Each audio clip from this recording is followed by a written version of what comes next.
ఫినెహసు నేను చూచి ఓర్వలేకపోయిన దాన్ని తాను కూడా చూచి ఓర్వలేకపోయిన గనక నా విషయమై ఫినెహసుకు ఆసక్తి ఉంది గనక అతనితో నా నిబంధన స్థిరపరుస్తున్నాను అంటాడు. అంటే ఒక వ్యక్తిని దేవుడు తన ఏర్పాటులోకి తీసుకునేటప్పుడు, తన పనిలోనికి తీసుకునేటప్పుడు మొదట ఆ వ్యక్తి యొక్క ఆసక్తిని తప్పకుండా దేవుడు పరిగణలోకి తీసుకుంటాడు. పాత నిబంధన ఫినెహసును చూస్తే ఫినెహసుతో నిబంధన స్థిరపరుస్తాడు. క్రొత్త నిబంధనలో పౌలును చూస్తే పౌలు ఏమంటాడో తెలుసా? నాకు ఇవ్వబడిన కృపని స్తంభములుగా ఎంచబడిన కేఫా, యోహాను, యాకోబు కనుగొన్నారు. పరిశుద్ధాత్ముడు వాళ్ళకి చూపించాడు నన్ను. నేను దేవుని కొరకు ఆసక్తి గలవాడనని, దేవుని పరిచర్య కొరకు ఆసక్తి గలవాడనని, నేను కూడా దేవుని విషయమైన తీవ్రత గలవాడనని, నా విషయమై వాళ్ళకి దేవుడు బయలుపరిచినప్పుడు, వాళ్ళు చూచినప్పుడు, నేను కూడా వారితో పాలివాడనగుటకు గుర్తుగా తమ కుడి చేతిని నాకు ఇచ్చారు అన్నాడు. చూసినప్పుడు ఇచ్చారా, చూడక ముందు ఇచ్చారా? చూసినప్పుడు ఇచ్చారా, చూడక ముందు ఇచ్చారా? నేను కూడా కొంతమందిని దేవుని కొరకు, దేవుని పనిలోనికి తీసుకురావడానికి ఇష్టపడతాను. వాళ్ళ ఆసక్తిని బట్టి వీళ్ళు దేవుని కొరకు ఆసక్తి కలిగి ఉన్నారు అని కొంతమందిని ఎంపిక చేసుకొని తీసుకొని రావటానికి ముందు వాళ్ళ ఆసక్తిని నేను గమనిస్తాను. ఆసక్తిని గమనిస్తాను. దేవుని కొరకు రోషం కలిగి ఉన్నారా, సత్యం కొరకు ఆసక్తి కలిగి ఉన్నారా, విధేయత కలిగి ఉన్నారా అనేది ఫస్ట్ నేను చూస్తాను, పరిగణలో తీసుకుంటాను. వాళ్ళకి కృప ఇవ్వబడిందా, వాళ్ళ ఆసక్తిని దేవుడు ఆమోదించాడా, దేవుని ఏర్పాట్లో వీళ్ళు ఉన్నారా? అట్లయితే తప్పకుండా వీళ్ళ మీద చేతులుంచి దేవుని పని కొరకు వీళ్ళని ఆయత్తపరచాలని వారి ఆసక్తి, వారి మీద దేవుని ఏర్పాటు, దేవుని పిలుపు, దాని యొక్క స్పష్టత తెలుసుకొని నేను కొంతమందిని చేతులుంచి ప్రతిష్ఠ చేసి దేవుని పనికి అప్పజెప్పడం జరిగింది. వాళ్ళల్లో ఒకరిద్దరిని విసర్జించడం కూడా జరిగింది. నిజంగా ఒకరిద్దరిని విసర్జించడం కూడా జరిగింది. ఒక సోదరుడు ఉన్నాడు. ఆ సోదరుడికి నేను ప్రేమతో చెప్పాను, ఇదిగో ఈ విషయాలలో నీవు ప్రమాదకరంగా అడుగులేస్తున్నావు, దీనివల్ల సాక్ష్యం డ్యామేజ్ అయి నీ వల్ల దేవునికి మహిమ రాకపోగా అవమానం వచ్చే అవకాశం ఉంది సోదరా, దయచేసి ఆ విషయాలలో నువ్వు మారు మనసు పొంది దిద్దుకో, సరి చేసుకో అని నేను ఒకరిని హెచ్చరించాను. దానికి అతడు అవిధేయత చూపి నా మాటకు వ్యతిరేక్తంగా అడుగులేయటం మొదలుపెట్టాడు. అప్పుడు అతన్ని బాహాటంగానే విసర్జించాను. ఇక అతడు నాతో పాలివాడు కాడు, ఈ పరిచర్యలో అతనికి పాలు పంపులు లేవు అని విసర్జించాను. అతడు ఒంటరి అయిపోయి తన సేవ ఏదో తను ఏదో తనకు తగ్గోళ్ళను వెతుక్కొని చేసుకుంటా ఉన్నాడు ఒకడు. మరి ఒకడిని నీవు ఒక దగ్గరికి వెళ్ళి సేవ చేయని నేను చెబితే అతడు నేను చూపించినటువంటి దేవుడు నాకు ప్రేరణ ఇచ్చి నేను చెప్పినటువంటి ప్రదేశం ఏదైతే ఉందో దానిలో సేవ చేయి అని నేను చెప్తే దానికి అవిధేయత చూపాడు. ఆ ఒక్కటే కాదు, మరికొన్ని విషయాల్లో స్పష్టంగా అవిధేయతలు కనపరచబడ్డాయి. చిన్న చిన్న లోపాలు, చిన్న చిన్న పొరపాట్లు అయితే మనం కన్విన్స్ అయిపోవచ్చు, దిద్దుబాటు ఏదో చెప్పి హెచ్చరిక చేసి దిద్దుకోవచ్చు. కానీ నేను చూపించి చేయమన్న దానికి పూర్తి ఆపోజిట్లో అడుగులేసినప్పుడు వాడు అవిధేయుడు. ఇక వానికి ఎంత చెప్పినా సరే ఇక మారు మనసు పొందే ఛాన్స్ లేదు, దిద్దుబాటు చేసుకునే ఛాన్స్ లేదు. తర్వాత ఇక బయట ఎన్ని ప్రచారాలన్నా చేసుకొని నాకు అనవసరం, సత్యం దేవునికి తెలుసు. అప్పుడు నేను అతను కూడా ప్రేమతో కబురు పంపించాను, నువ్వు కొంచెం స్వతంత్ర భావాలు కలిగి ఉన్నావు నాయన, సొంతంగా చేసుకో, నీ పరిచర్యలో నువ్వు ముందుకు వెళ్ళిపో, ఏదో నీకు అవగాహన కల్పించాను, నేర్పాల్సింది నేర్పాను కనుక వెళ్ళు, నీ తిప్పలు నువ్వు పడు, కానీ ఈ పరిచర్యలో నీకు పాలు పంపులు లేవు. దేవుడు నాకు ఇచ్చిన ఈ పరిచర్యలో నీవు నాకు అవిధేయత చూపావు కాబట్టి, నా మాటకు విధేయత చూపలేదు కాబట్టి, నీ సొంత ఇచ్చ చొప్పున నువ్వు అడుగులేసావు తప్ప నాయకత్వానికి విధేయత చూపలేదు, లోబడలేదు. అంటే దిద్దుబాటు ఒప్పుకునే మనస్సు లేనోడు ప్రమాదం. అట్లాంటి వాడిని మనం పరిచర్యలో ఉంచుకున్నట్లయితే, పరిచర్యలో అతన్ని కలిగి ఉన్నట్లయితే రేపు ఎంత ప్రమాదమైన జరిగే అవకాశం ఉంటుంది ఇలాంటి వాళ్ళ వల్ల. కాబట్టి నేను ప్రేమతో ముందే కబురు పెట్టేశాను, నీ తిప్పలు నువ్వు పడు బాబు అని. అలాగే కొంతమంది సహోదరులు పూర్తి విధేయత చూపి కష్టమైన, నష్టమైన, మంచైనా చెడ్డైనా, ఇదిగో దైవజనుడు చెప్పాడు నేను విధేయత చూపాలని లోబడి దేవుని పనిలో సహకరించిన వాళ్ళందరూ దేవుని కృపను బట్టి నాతోనే ఉన్నారు. దేవుని దయతో వారందరూ ఒంటిగా లేరు. ఒక్కొక్కరు 3, 4 సంఘాలు, ఒకరైతే 5 సంఘాలు కట్టిన స్థితిలో కూడా ఉన్నారు.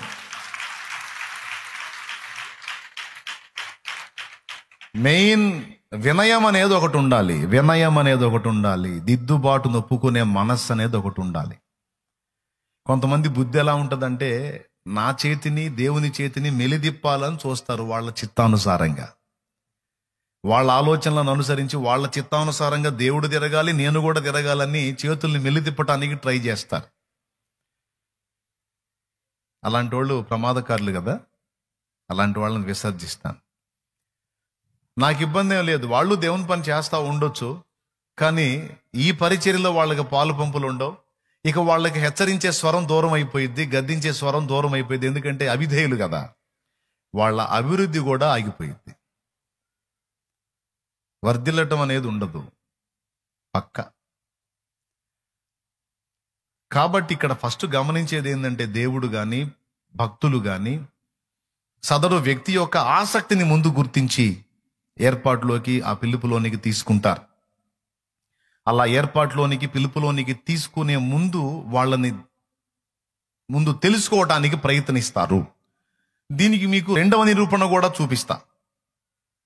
రోమాపత్రిక 8వ అధ్యాయము 29వ వచనం మీరు చూడొచ్చు. తొందరగా చూడండి.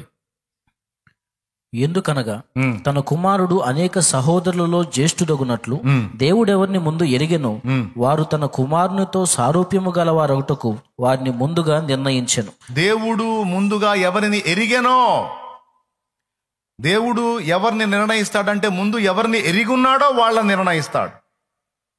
దేవుడు ముందుగా ఎవరిని ఎరిగెనో వారిని నిర్ణయించెనో, ఎవరిని నిర్ణయించెనో వారిని పిలిచెనో, ఎవరిని పిలిచెనో వారిని నీతిమంతులుగా తీర్చెనో, ఎవరిని నీతిమంతులుగా తీర్చెనో వారిని మహిమపరచెను. చూడండి, మహిమపరచడానికి ముందు నీతిమంతులుగా తీర్చాలి, నీతిమంతులుగా తీర్చడానికి ముందు పిలవాలి, పిలవడానికి ముందు నిర్ణయించబడాలి, నిర్ణయించబడటానికి ముందు దేవుడు వారిని ఎరిగి ఉండాలి. సో ఒక వ్యక్తిని రక్షణలోనికి తీసుకొని మహిమపరిచే విషయంలోనే కాదు, ఒక వ్యక్తిని సేవలోనికి తీసుకోవాలన్నా కూడా, ఒక స్త్రీని కానీ పురుషుని కానీ దేవుడు తన సేవా పరిచర్యలోకి తీసుకోవాలన్నా కూడా ఇదే నియమం వర్తిస్తుంది. ఎంతమందికి అర్థమవుతుంది? దేవునికి స్తోత్రం. కానీ గుర్తుపెట్టుకోండి, జీవితంలో ఎల్లప్పుడూ విశ్వాసంలోకి వచ్చిన అప్పటి నుంచి ఇప్పటిదాకా బ్రతుకంతా ఇలాగా ఒక ఆర్డినరీ పర్సన్ లాగా నేను ఉండిపోతాను అంటే మీకు అది ఇష్టమైందేమో కానీ నాకు ఇష్టం లేదు. కొంతకాలము నువ్వు దేవుని సన్నిధికి వచ్చి దేవుని మాటలు విని వాక్యాన్ని చదివి ప్రార్థనలో ఎదుగుతూ కొనసాగుతున్నావు అంటే ఖచ్చితంగా కొద్ది కాలం గడిచేసరికి నువ్వు ఇతరులకు బోధించే వ్యక్తివి కావాలి, సువార్త చెప్పే వ్యక్తివి కావాలి, తెలియని వాళ్ళకి దేవుని సంగతులను అవగాహన కల్పించే వ్యక్తివి కావాలి, సేవ చేసే వ్యక్తివి కావాలి, పరిచర్య చేసే వ్యక్తివి కావాలి. అని పనికి మాలిన వ్యక్తిగా నువ్వు ఉండకూడదు. పనికి రాని, పనికి మాలిన వ్యక్తిగా, అంటే దేవుణ్ణి జస్ట్ యూజ్ అండ్ త్రో, వాడుకో పడే అన్నట్లుగా ఉండే వ్యక్తిగా నువ్వు ఉండటం అది నీ ఆధ్యాత్మిక దారిద్ర్యం. బ్రదర్, అర్థమవుతుందా? ఏమర్థమైంది? సంవత్సరాలుగా రావటం పోవటం కాదు, సువార్త చెప్పగలగాలి, ఇతరులకు దేవుని వాక్యాన్ని బోధించగలగాలి. కనీసం అవి 2 చేయకపోతే సన్నిధిలో పరిచర్య అన్నా చేయాలి. అది కూడా చేయకపోతే మరి వేరే విధంగా ఒకవేళ నిన్ను దేవుడు ఏర్పరచుకొని ఆ విషయంలో నీకు ద్వారాలు తెరిస్తే మరొక విధంగానైనా సరే దేవుని పనిలో నీవు పాలివాడవు కావాలి, పాలిదానవు కావాలి.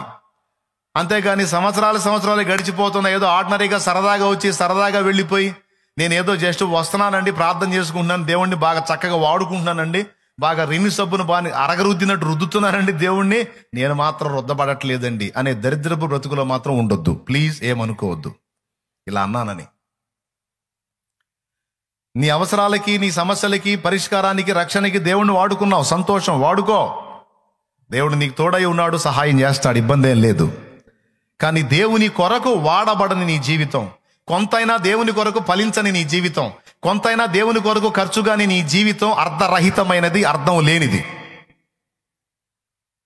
దేవుని కొరకు కొంతైనా ఫలించాలి, పని చేయాలి, పాటుపడాలి. రేపు దేవుని ముందుకు వెళ్ళినప్పుడు రిక్తహస్తాలతో నిలబడకూడదు, ఖాళీ చేతులతో. దేవుని దగ్గరికి వెళ్ళినప్పుడు ఇదిగో నీవు నా కొరకు కష్టపడ్డావని దేవుడు చెప్పాలి. ఇప్పుడు గట్టి కొట్టు, పర్వాలేదు. ఎన్ని సంవత్సరాలండి బాధ్యత లేకుండా మనం ఉంటాం? ఎన్ని సంవత్సరాలు దేవుని పనిలోకి రాకుండా ఉంటాం? ఎన్ని సంవత్సరాలు ఎదుగు బొదుగు లేని ఆర్డినరీ బ్రతుకుదాం? పద్దాకల వినటానికి అలవాటు పడతామా? మనం మాట్లాడొద్దా? నోరు తెరవద్దా? దేవుడు మనకిచ్చే అవకాశాలు వినియోగించుకొని ఇతరులకు సువార్త అందించొద్దా? దేవుని ప్రేమను చూపి ఆత్మలను రక్షణలోకి నడిపించొద్దా? కనీసం ప్రాణం పోయే లోపు కనీసం 10 మంది ఆత్మల్ని దేవుని కొరకు పట్టుకోవద్దా? సువార్త చెప్పొద్దా? రక్షించొద్దా? ప్రభు పరిచర్య చేయొద్దా? చేయాలి. చేయాలని మాకు కూడా ఉంది, బెదరు కుదరట్లేదు. ఓరిని ఆసక్తి సల్లంగా ఉండ నాయన, అయ్యా అమ్మా, చేయాలని నాకు కూడా ఉంది అన్నయ్య, కుదరట్లేదు. ఎంత తేలిగ్గా మాట్లాడతారో కొంతమంది. కుదరట్లేదా? కుదరకపోతే నేనేం బలవంతం పెట్టలే అమ్మా, అట్నే తగలబడు. కానీ ఎవరి గుండెల్లో దేవుని కొరకు ఆసక్తి ఉందో, దేవుని కార్యాల కొరకు తృష్ణ ఉందో, పరిశుద్ధాత్మ ఇచ్చే ప్రేరణ ఎవరు పొందుకుంటారో, పరిశుద్ధాత్మ అభిషేకం మీదకి వచ్చి ఆత్మచేత ఎవరు రేపబడి దేవుని కోసం నేను అని తప్పిస్తారో వాళ్ళకి దేవుడు తన హస్తాన్ని అందిస్తాడు. రా, నీ ఆసక్తి నాకు నచ్చింది, రా. నీ తృష్ణ, నీ భారం ఆత్మల కొరకు, నా పరిచర్య కొరకైనా నీ రంది నాకు నచ్చింది, రా, నేను నిన్ను వాడుకుంటానని దేవుడు అప్పుడు ఏర్పరచుకుంటాడు. పౌలుకి యేసు దర్శనం కలిగింది. దర్శనం కలిగినప్పుడు ఆ దర్శనం చూసి దమస్కులోకి వెళ్ళి ఏదో కళ్ళు బాగు చేసుకొని తిరిగి తార్సు వెళ్ళి తన పనిలో తను లేడు. సౌలు మరి ఎక్కువగా బలపడి యేసే క్రీస్తని ప్రకటించుచు అందరినీ కలవరపరచుచుండెను అనుంది వాక్యంలో. తనకు సత్యం ఎప్పుడైతే అర్థమైందో, ఆ తెలుసుకున్న సత్యానికి ఇతరులకు చెప్పటం మొదలు పెట్టాడు. ఇక అదే తిండి, అదే నీళ్లు, అదే వస్త్రం అన్నట్టు అయిపోయింది అతని జీవితం. సేవ చేయాలంటే పిలుపు ఉండాలి బెదరు. సేవ చేయాలంటే అందరికీ ఉంటుందిలే కానీ అందరికి పిలుపు రావద్దు. మిరపకాయ బజ్జీలు వేసుకొని తింటా ఉండి పిలుస్తాడు. అయ్యా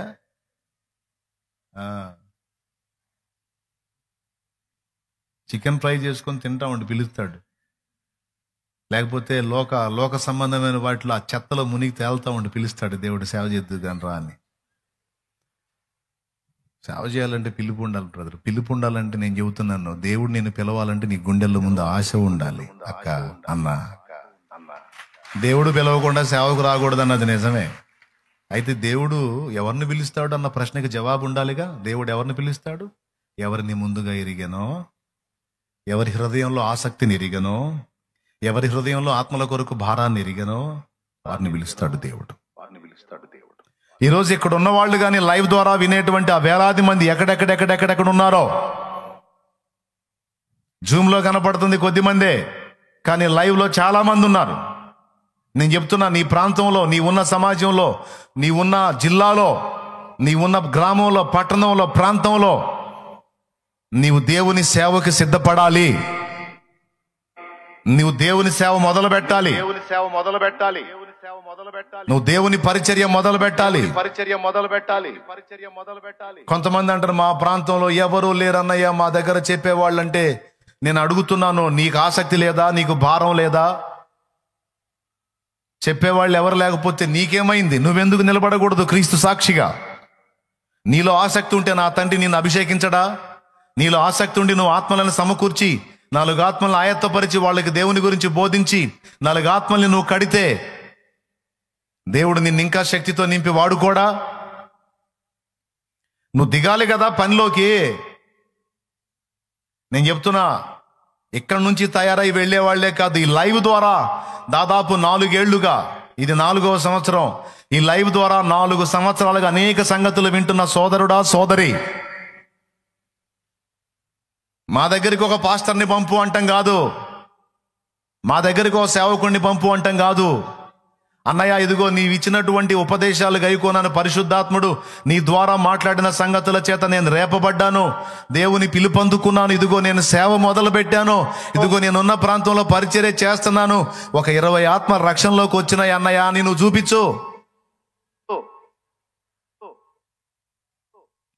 దేవుని చిత్తం అయితే ఇక్కడ తీసుకొచ్చి నీ మీద చేతులుంచి నిన్ను సిద్ధపరిచి, ఎందుకంటే నిన్ను సిద్ధపరచాలంటే దేవుడు నీ ఆసక్తిని చూసి నీకు ఆత్మల్ని ఇస్తాడు. నీకు ఇవ్వబడిన కృప నాకు అర్థమైతే నేను నీ మీద చేతులుంచి దేవుని పనికి నిన్ను ఇంకా ముందుకు ప్రోత్సహిస్తా.